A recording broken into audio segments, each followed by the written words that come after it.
Ya ampun, enak-enakan banget. Istrinya dihina-hina, dia malah enak tidur. Pak, bangun pak. Astagfirullah, Bu. Kenapa Bapak disiram? Enak banget, mentang-mentang libur bisa leye-leye. Pantesan gak kaya-kaya. Contoh tuh artis Raffi Ahmad, tiap hari kerja gak ada liburnya, makanya sekarang jadi orang sukses.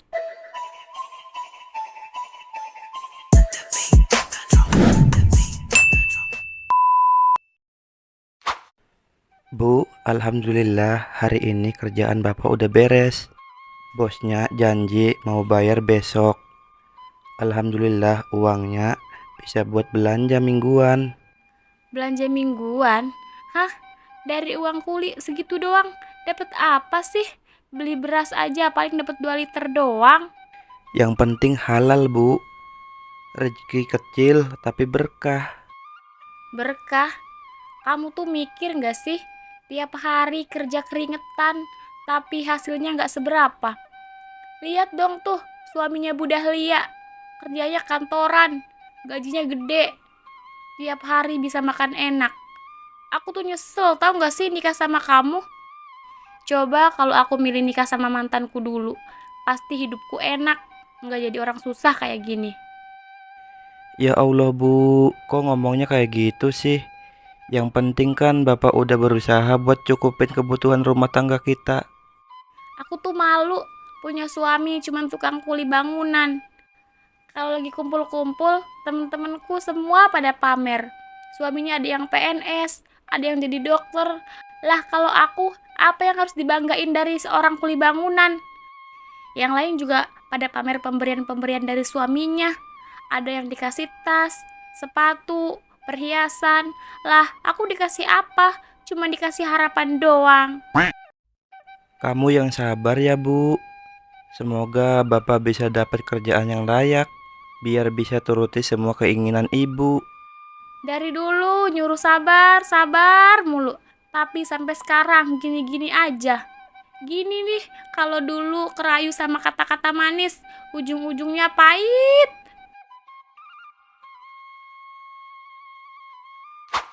Bu, emangnya Ibu nggak bikin sarapan? Kok di dapur nggak ada makanan? Bapak mau kerja loh ini. Masa nggak dikasih sarapan? Wih, manjanya. Minta disiapin sarapan segala. Orang yang disiapin sarapan itu cocoknya buat suami yang kerja kantoran. Kalau kuli bangunan mah nggak cocok disiapin-siapin gitu. Ngerepotin aja. Lagian berasnya juga udah habis. Kan upah kerja kemarin Bapak kasih semua uangnya ke Ibu. Kok nggak buat beli beras? Orang duitnya udah habis. Aku udah belanjain baju. Baju kan nggak penting, Bu. Yang penting itu beras buat kita makan. Hah? Nggak penting? Baju itu penting, Pak. Malulah kalau tiap hari dasteran terus. Ya udah sana berangkat. Cari duit yang banyak biar bisa makan enak. Ya udah, Bapak berangkat ya, Bu. Assalamualaikum. Iya, iya. Waalaikumsalam. Pak Latif, ayo sini ngopi-ngopi dulu. Iya, Kang. Selesain ini dulu lah tanggung. Pak Latif ini saya perhatiin kerjanya rajin banget. Pak, kuli bangunan itu rajin gak rajin, gajinya segitu-gitu aja. Jadi mending nyantai aja. Apalagi kita ini dibayar harian. Jadi jangan buru-buru biar lama selesainya. Hehehe, Akang ini bisa aja.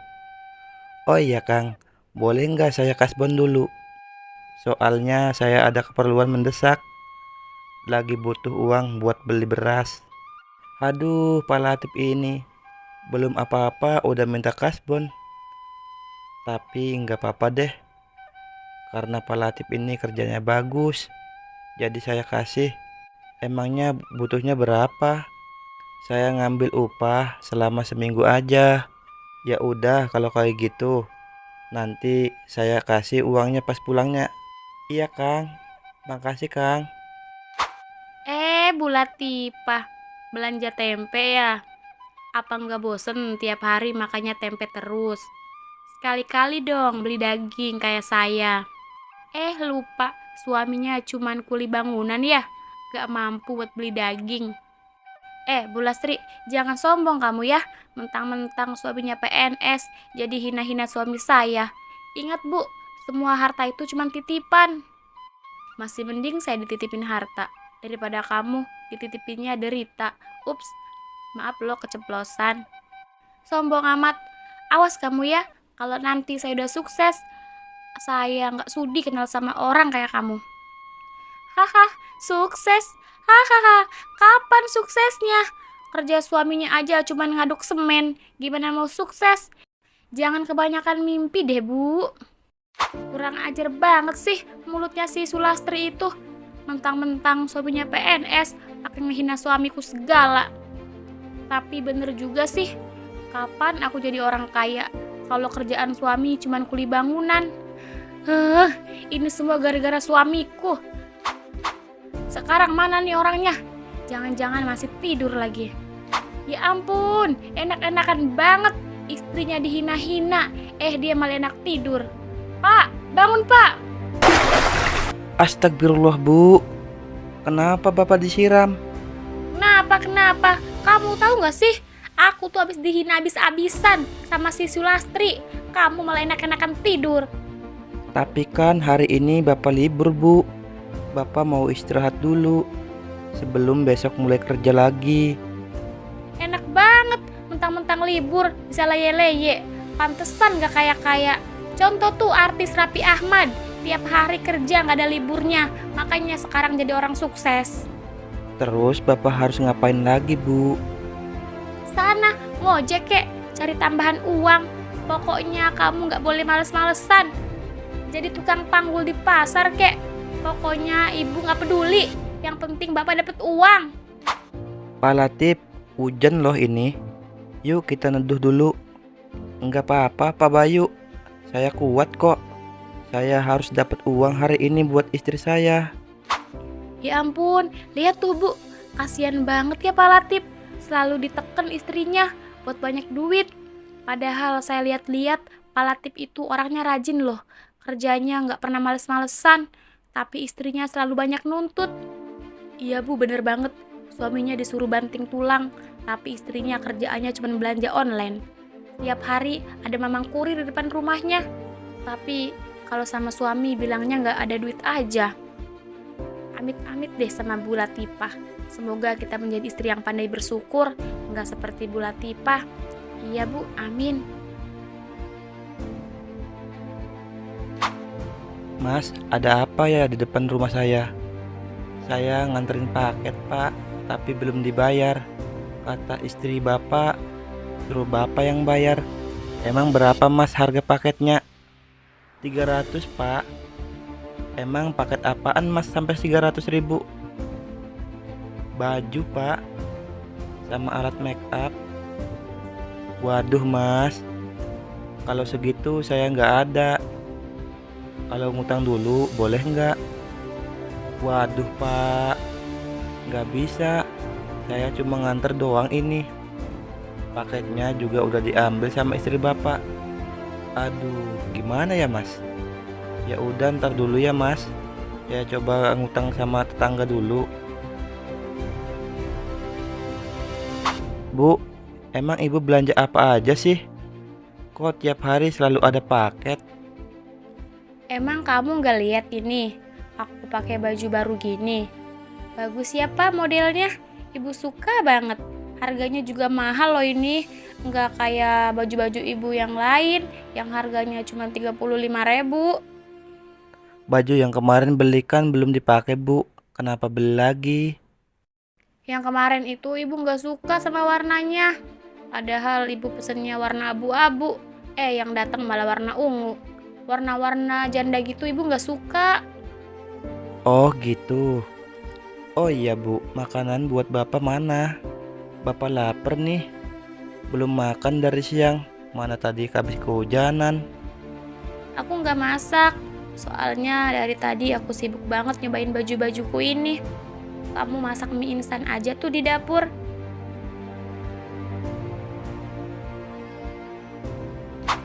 Pak Latif, kok kelihatannya pucat banget? Apalagi sakit, Pak?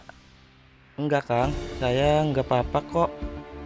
Kalau sakit pulang aja, Pak. Daripada nanti pingsan di sini. Enggak apa-apa, Kang. Saya kuat kok. Pak Latif, udah sarapan belum? Kalau belum, sarapan dulu. Biar ada tenaga. Udah, Kang. Tadi saya sarapan nasi campur Indomie. Ya udah, kalau emang Pak Latif kuat, hari ini kita mau pasang genteng. Nanti hati-hati licin. Soalnya abis hujan. Iya, Kang. Gara-gara kehujanan kemarin, badan jadi meriang. Tapi aku harus tetap kerja. Biar istriku seneng kalau aku pulangnya bawa uang. Tapi kok kepalaku sakit banget. Kayak muter-muter gitu. Astagfirullah, Pak Latif. Bu, Pak Latif. Pak Latif jatuh dari atas bangunan. Sekarang Pak Latif dibawa ke rumah sakit.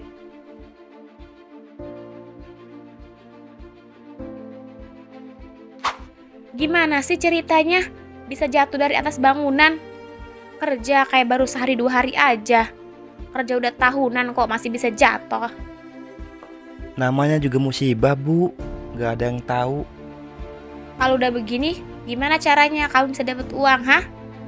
Gimana aku bisa belanja kalau kamu nggak kerja? Gimana bisa kerja orang kakimu patah? Sabar, Bu. Sekarang ini Bapak lagi dalam pemulihan. Bapak disuruh istirahat dulu sama dokter. Insya Allah nanti kalau Bapak udah sembuh dan bisa jalan lagi, nanti Bapak kerja lagi biar dapat uang. Kapan, Pak? Kapan? Masih lama kan? Aku tuh maunya sekarang. Kalau kayak gini caranya, mending aku pulang aja lah ke rumah orang tuaku. Aku nggak mau di sini, cuma ngurusin orang sakit doang. Kalau Ibu pulang, nanti siapa yang ngurusin Bapak? Kondisi Bapak kan lagi seperti ini. Itu urusan kamu lah. Urus aja diri kamu sendiri. Toh selama ini juga kamu nggak becus jadi suami. Udahlah, aku mau pulang aja. Jangan cari aku ya. Sebelum kamu bisa kasih uang yang banyak buat aku.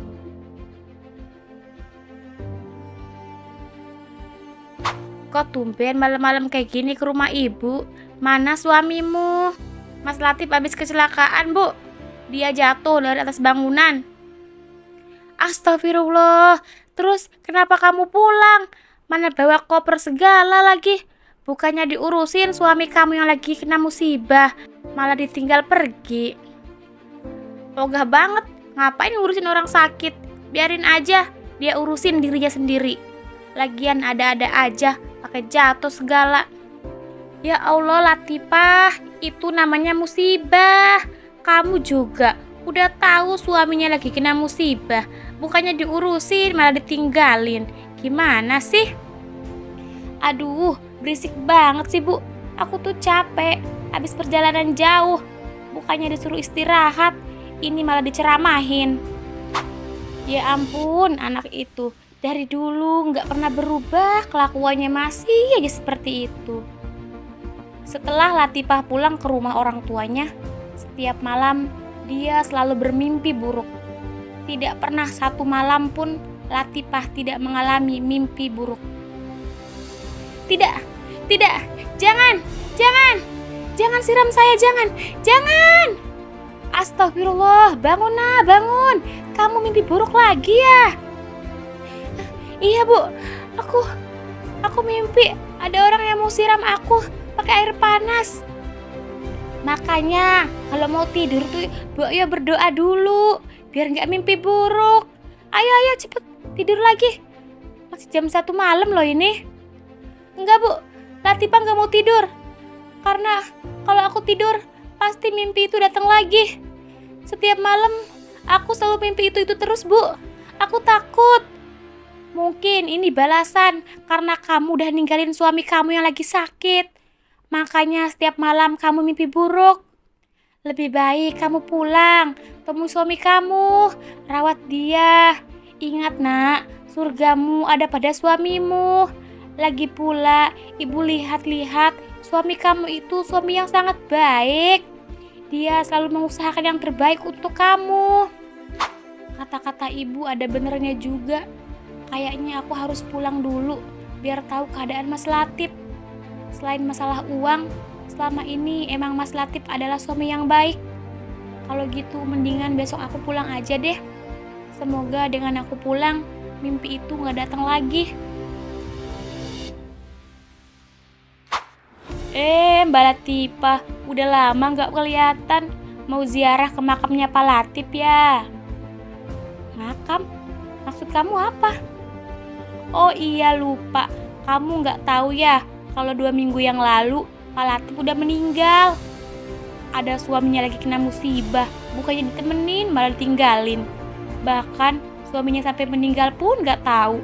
Ya ampun, istri macam apa sih kamu itu?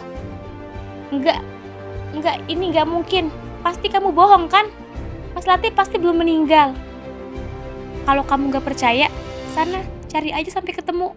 Kalau gak ada juga, itu artinya suami kamu udah dikubur. Pak, maafin ibu, Pak. Selama ini ibu gak pernah bersyukur sama apa yang Bapak lakukan untuk ibu. Ibu menyesal, Pak. Maafin ibu. Kenapa Bapak tinggalin ibu? Pak, ibu minta maaf. Izinkan ibu peluk Bapak untuk terakhir kalinya, Pak. Setelah hari itu, Bu Latifah terus dihantui rasa bersalah dan selalu didatangi mimpi buruk setiap malam. Kini badannya menjadi sangat kurus dan rasa takutnya menjadikannya seorang yang depresi berat.